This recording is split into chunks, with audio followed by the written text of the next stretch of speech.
South Alabama's spectacular comeback over Arkansas State moves the Jaguars into first place in the Sun Belt. It's Locked On Sun Belt.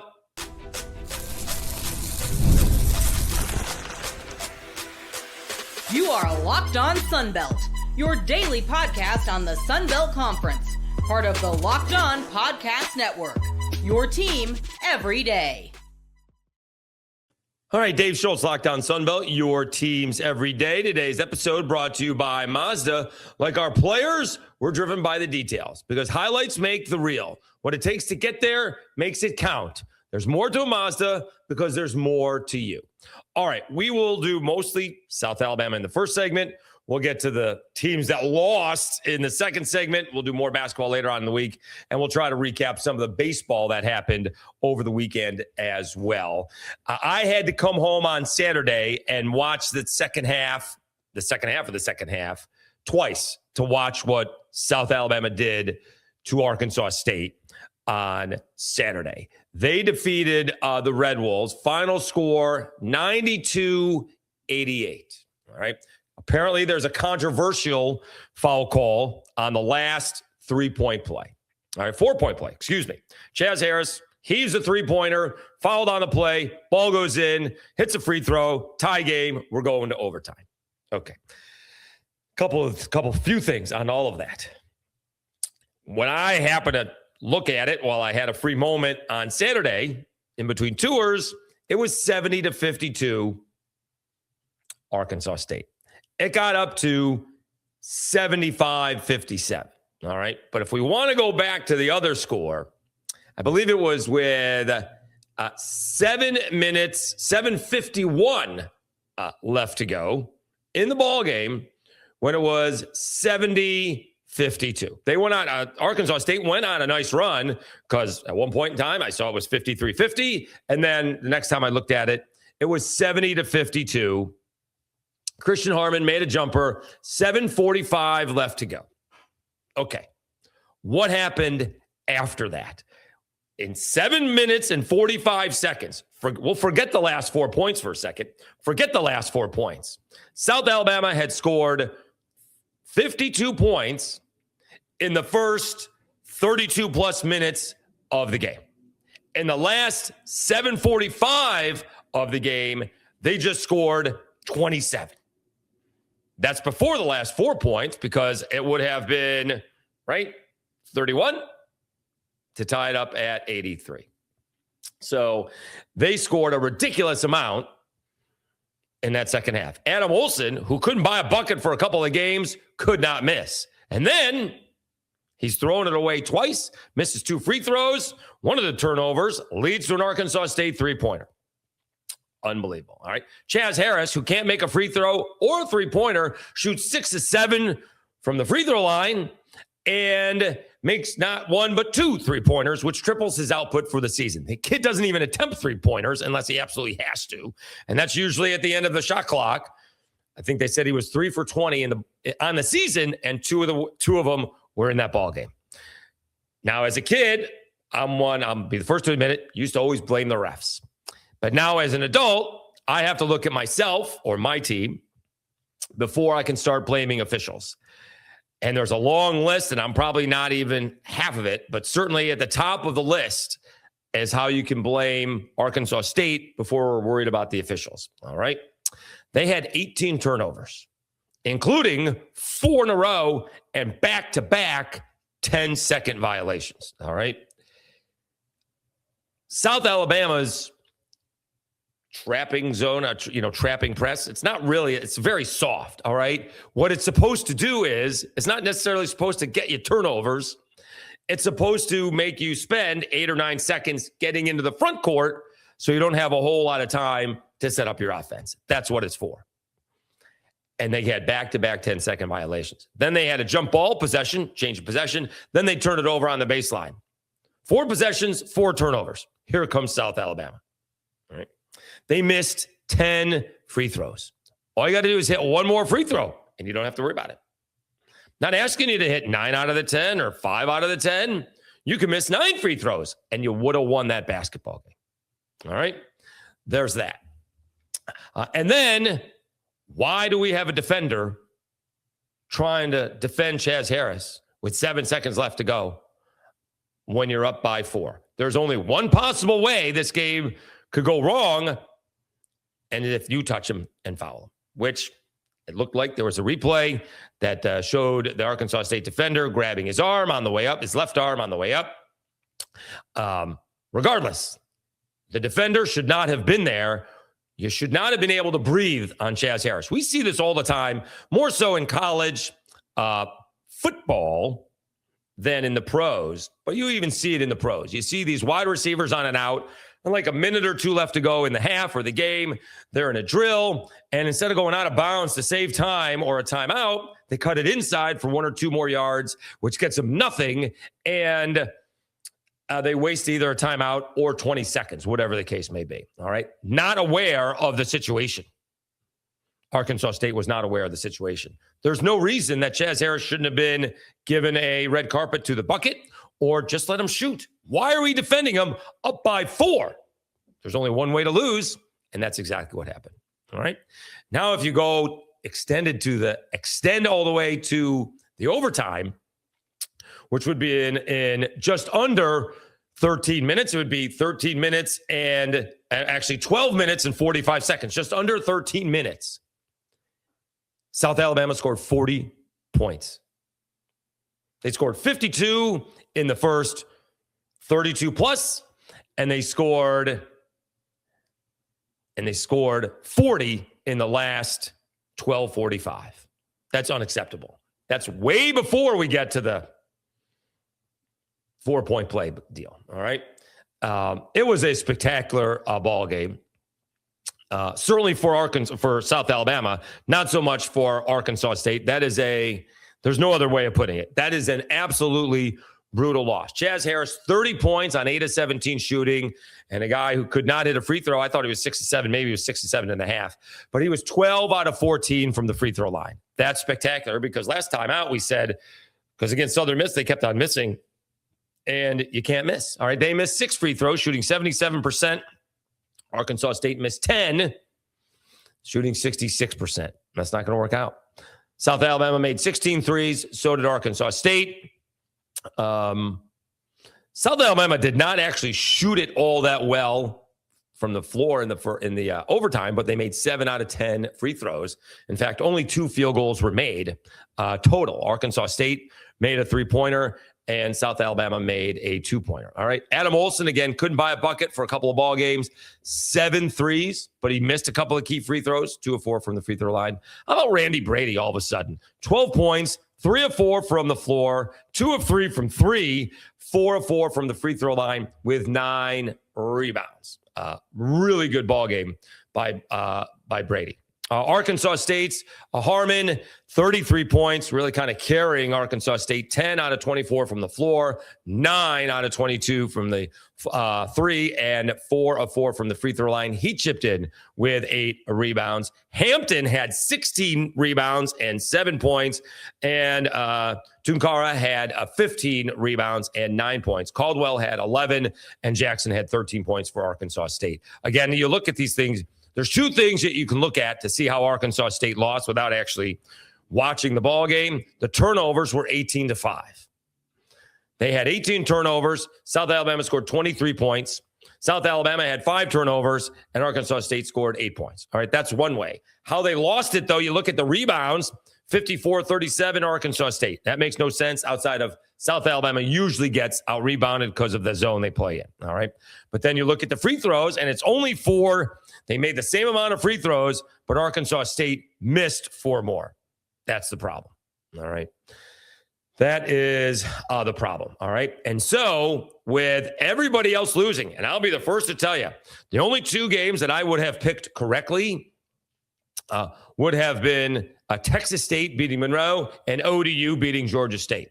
I probably would have had Arkansas State beating South Alabama. I would have Troy beating Southern Miss.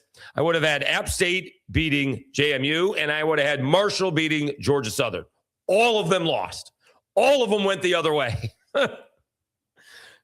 And we all would have been wrong with Arkansas State because we all would have had the Red Wolves winning, went up by 18 a couple of times. So with all those other teams losing, which we'll go over here momentarily, South Alabama moves into first place in the Sun Belt. Unbelievable. On a side note, they actually have 5 games remaining. Some teams only have 3. And they will play one tonight. They are at Marshall tonight. Cajuns hosting ODU. I think go the other way around. ODU hosting the Cajuns with the snowstorm that happened a few weeks ago. All right. But I think like App State only has 3 more games to play. Very, very interesting. All right. All right. So let's take a timeout. We'll dive into those other ball games.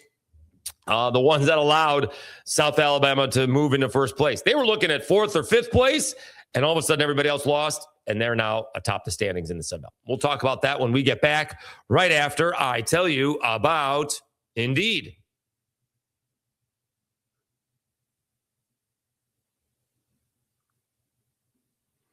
Workplace chaos, deadline stacking up, inbox overflowing, and that one position you have to fill still sitting open. When the pressure's on and you need the right hire, this is a job for sponsored jobs. Indeed, sponsored jobs help you reach the people who actually fit what you're looking for, skills, experience, location, so you're not just hoping the right candidate stumbles across your post.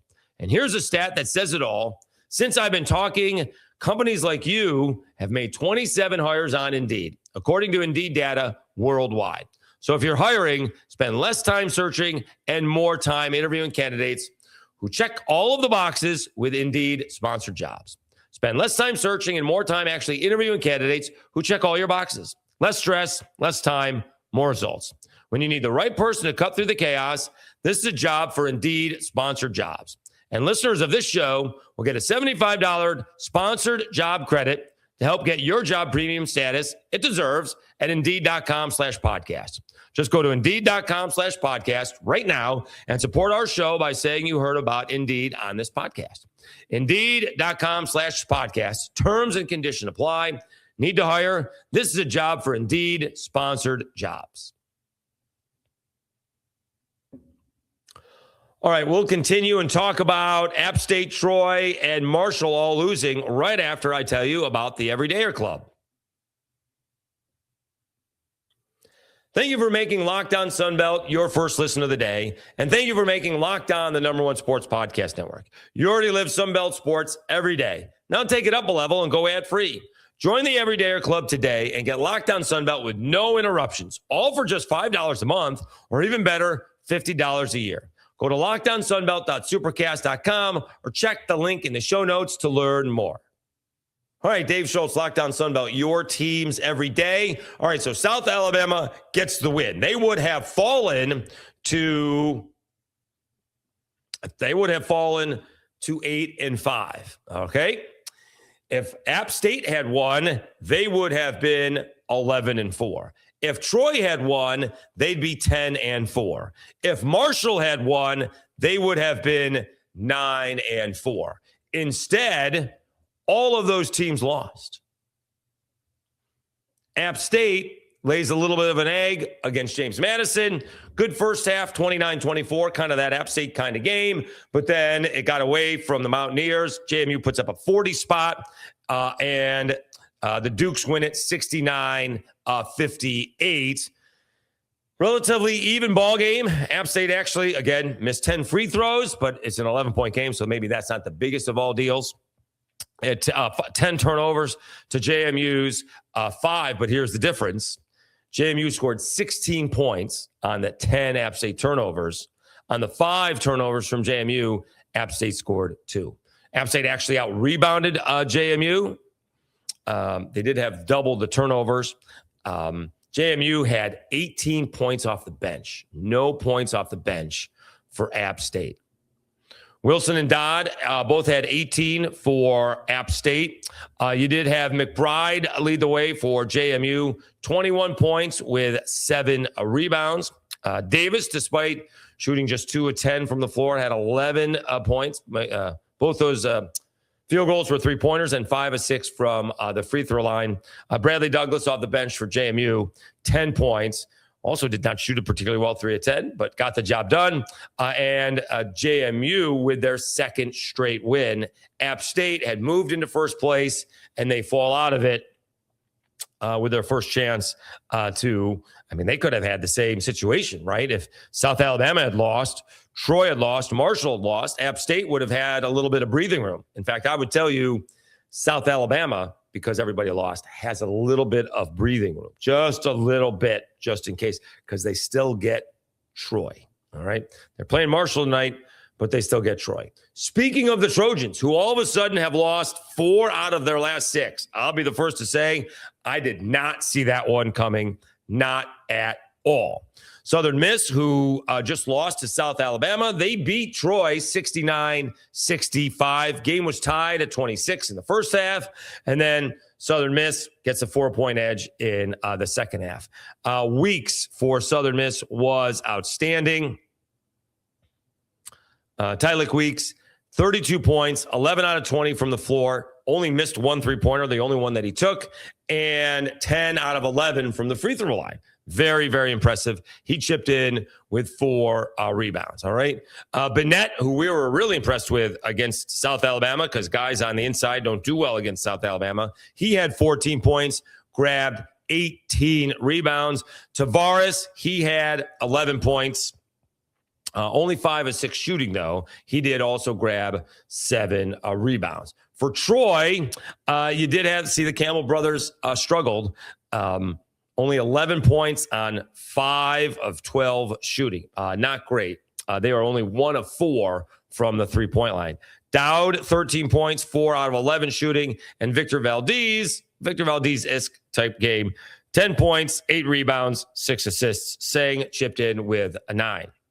But all of a sudden, Troy is looking at, I mean, could this be a complete free fall? Free fall. There we go.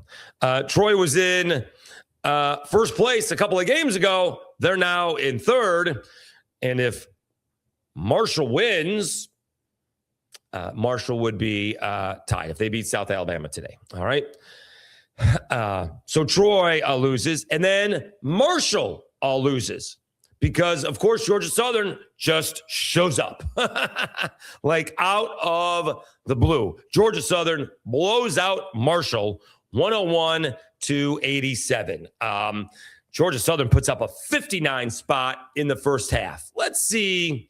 They do score a lot of points, but let's see what Georgia Southern has done here recently, because that seems like a ton of points in the first half. All right, let me see here.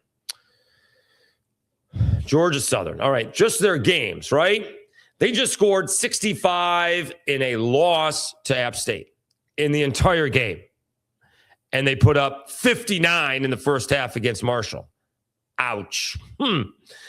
They had scored 71 points in a loss to Texas State.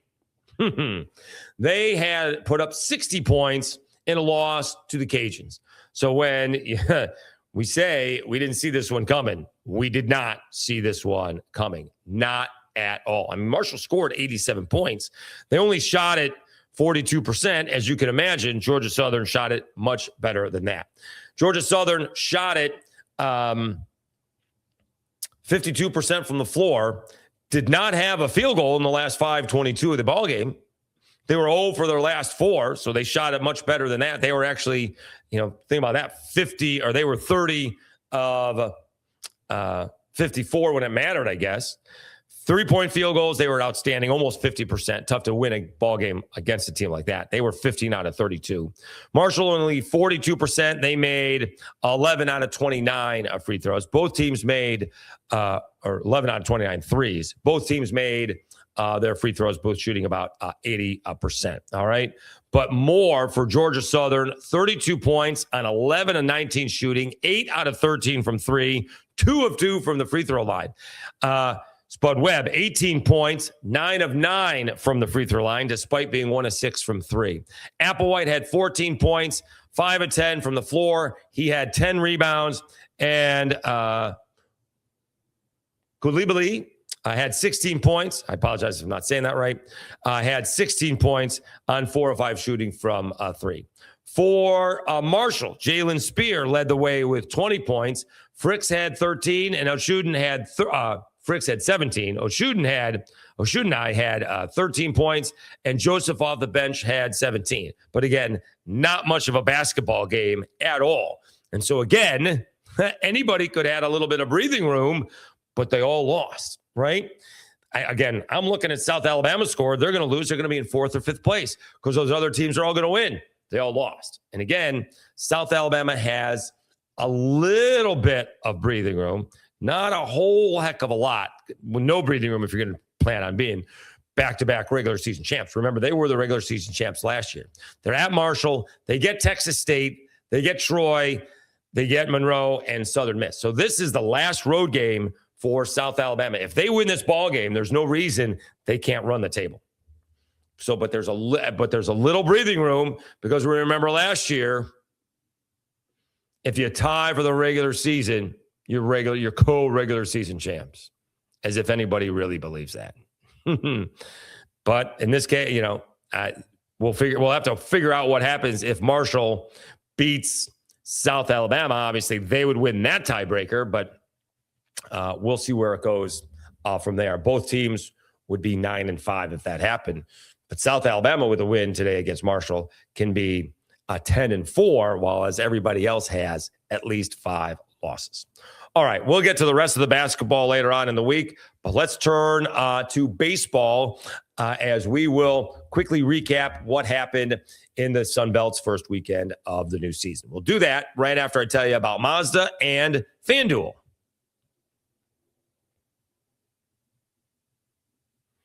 This is Mazda's moving the game forward. For those who show there's more to the score than what's on the screen. How can we not give it to South Alabama? Coming from 18 points down multiple times on the road, not necessarily in a must-win situation, but goodness, did Arkansas State blow that, and they helped South Alabama a lot with that one. But give credit to where credit is due. Chaze Harris and South Alabama would not let Arkansas State win that ball game, and they pulled out a win in Jonesboro. These remind us of what it really takes to raise the bar. It's that extra work off the court, dialing in every detail, giving it that extra fire, that grit, and I never quit. We put that same passion in every model. Highlights make the reel. What it took to get there makes it count. There's more to a Mazda because there's more to you. And FanDuel.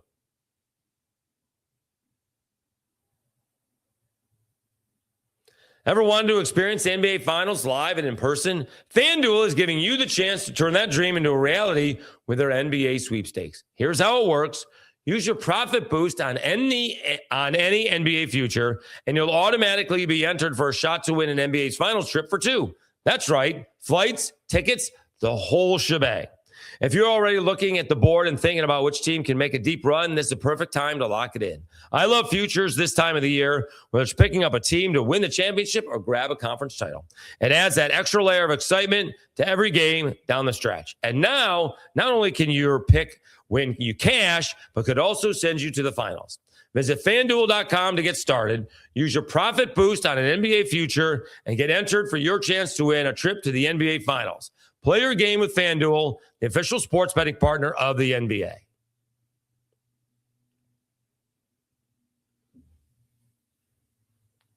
All right, Dave Schultz, Lockdown Sunbelt, your teams every day. All right, so we're just going to go over the records. Obviously, tough to see all the games when it comes down to baseball. But we did see a couple of close ball games as we were, I know this will shock everybody, at a bourbon raffle. Let's see if we can find our webpage that we're going to be looking at here. All right. So just overall, App State with a 3-game sweep. That was sweet. Arkansas State with a 3-game sweep. They had to hang on. And I think that's the one I tweeted out. That's why you get an insurance run, because their opponent scored a bunch of runs in the 9th, but they had scored 1 in the 8th inning. Coastal Carolina had to come from behind, I think a couple of times. They sweep Fairfield. They're 3-0. Georgia State, how about the Panthers starting 3-0? And Stephen Trout's Texas State Bobcats start 3-0. Marshall starts 2-1. They lost on Sunday. Old Dominion won their first 2 ball games of the season. They lost on Sunday. Southern Miss wins a series. They lost the opener, came back to win the second game, and they won on Sunday as well. ULM has already put 4 games under the belt, according to the Sun Belt standings. They did win their first ball game of the season, so congrats to Ford Pemberton, the new ULM coach, getting their first win. Cajuns salvaged the final game of the series. I don't know what we got with the Cajuns. I don't. It's tough to say what you got after 3 ball games. Oddly enough, the 2 starters pitched pretty well in the 2 games they lost. The bullpen was awful. Bullpen wasn't all that much better on Sunday, but the starting pitcher gave up 3 runs in the first inning in the game they won. Go figure. I guess that's baseball. Georgia Southern starts out 0-3, and James Madison drops to 0-2. All right. I think it was Marshall who they won their first ball game against Kennesaw State. They won that ball game 5-2. They won the second ball game 18-11, but they did lose the Sunday ball game 10-9. We also did see Cam Fluke pitch okay. Maybe not up to Cam Fluke standards. Gave up a couple of solo home runs as Coastal Carolina fell behind. But Coastal Carolina does come back to win that ball game 5-3.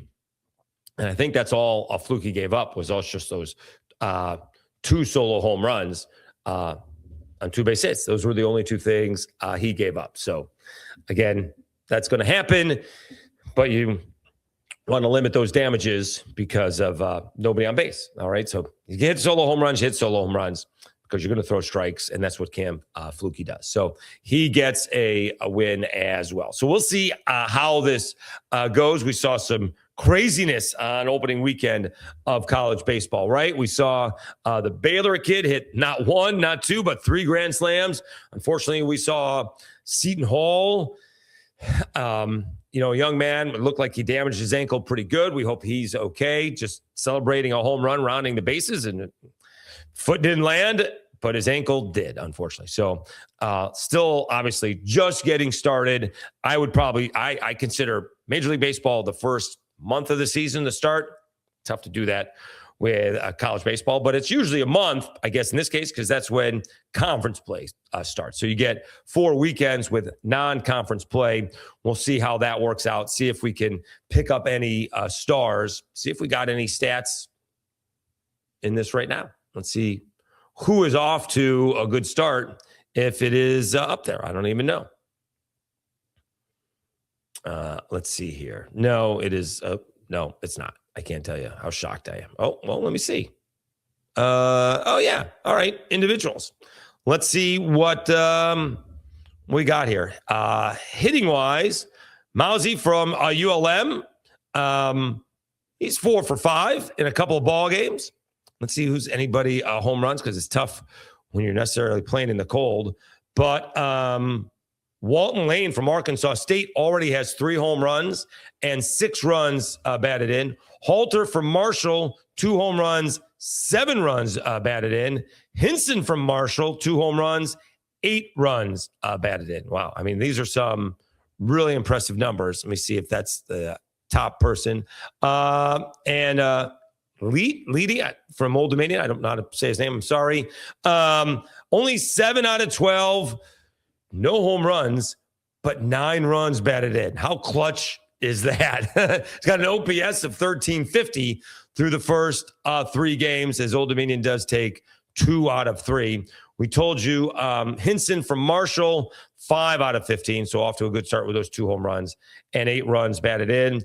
Miller from App State also drove in 7 without the benefit of a home run. So you do have some guys that are off to good starts. Jimmy Janicki from Troy, 3 out of 8 with a home run and 6 runs batted in. All right, pitching-wise, let's see. Tough to say here. Blevins from Marshall, he's been around forever. Gave up 1 unearned run, no walks, and 7 strikeouts. That's a good outing. All right. Tough to always see what's going on.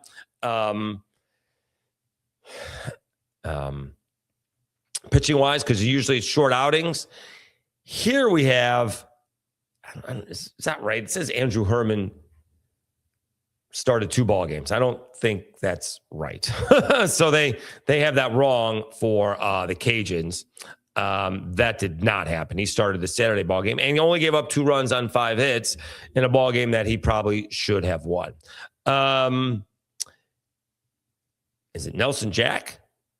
He went 6 innings, did get a win for Arkansas State. 6 shutout innings, by the way. Walked 1, struck out 7. Struck out 6 rather. There's Fluky. Fluky gave up again just the 2 solo shots. Did walk 1, struck out 7. I guess he did scatter 5 base hits. Excuse me. He did scatter 5 base hits.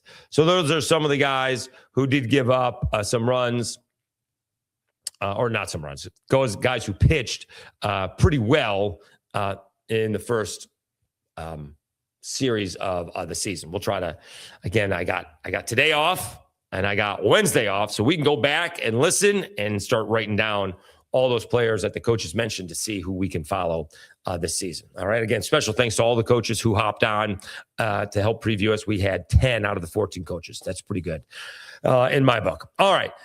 We got basketball tonight. All right. We got South Alabama and Marshall, huge basketball game. All right. That ball game is at 7. Old Dominion hosting the Cajuns at 5 p.m. Eastern time. And so we'll be able to see both these games. ODU favored by 6.5. Marshall favored by 4.5. Big difference on who wins that ball game between South Alabama and Marshall. Marshall wins. That brings everybody in with 5 losses, including South Alabama has the 5 losses. All right. It would be, right, 4 teams with 5 losses or 5 teams. It'd be 4 teams with 5 losses. All right. And then that brings Texas State and Coastal Carolina within just 1 ball game, as they have 6 losses. However, if South Alabama scores or wins, all of a sudden Marshall is back to 6 losses, and South Alabama has a little bit of breathing room between them, Troy, and App State. Remember, Troy's already beaten South Alabama.